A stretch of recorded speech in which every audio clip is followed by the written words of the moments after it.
Hello viewers, எல்லாருக்கும் வணக்கம். என்னோடய சப்ஸ்கிரைபர் எல்லாருக்கும் ரொம்ப ரொம்ப நன்றி. நம்ம இன்றைக்கி சூப்பரான குண்டான கோவக்காய் ஃப்ரை எப்படி பண்ணுறதுன்னு பார்க்கலாம். அதுக்காக நம்ம கோவக்காயை 4 பீஸாக வாஷ் பண்ணிவிட்டு நறுக்கி இந்தமாரி எடுத்துக்கலாம். 4 பீஸாக கட் பண்ணிக்கலாம். கோவக்காய் ரொம்ப ரொம்ப எல்லாத்துக்கும் நல்லது. அதனால் நம்ம எப்படி வேணாலும் கோவக்காயை நம்ம சாப்பாட்டில் சேர்த்துக்கலாம். பொரியல் பண்ணியோ, குழம்பு வச்சோ, அதுக்கப்புறம் வறுத்தோ, இல்லைன்னா இந்தமாரி நம்ம ஃப்ரை பண்ணி கூட சாப்பிட்டுக்கலாம்.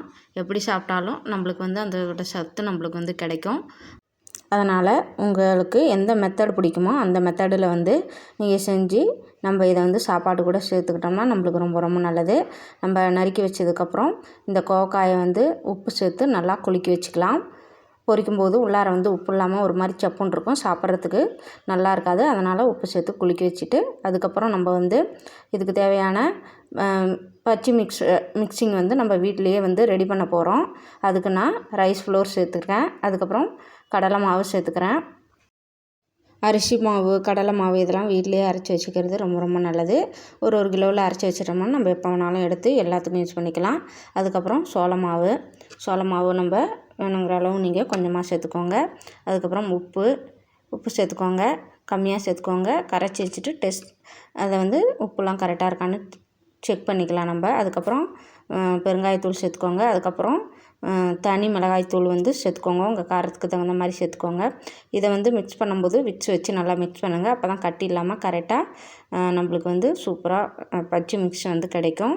இது கொஞ்சம் கொஞ்சமாக தண்ணி ஊற்றி மிக்ஸ் பண்ணிக்கோங்க. ஒட்டுக்கா நிறையா ஊற்றிட்டிங்கன்னா தண்ணி ஆகிடும். அப்புறம் நம்ம எந்த பச்சி போட்டாலும் பச்சி இதில் ஒட்டாது.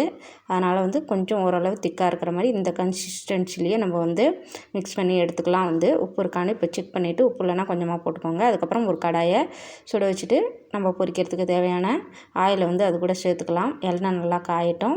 காஞ்சதுக்கப்புறம் நம்ம உப்பு போட்டு குலுக்கி வச்சுருக்கிற கோவக்காயை இப்போ நம்ம மிக்ஸ் பண்ணி வச்சுருக்கிற பச்சை மிக்சிங்கில் போட்டு நல்லா பரட்டி விட்டுக்கலாம்.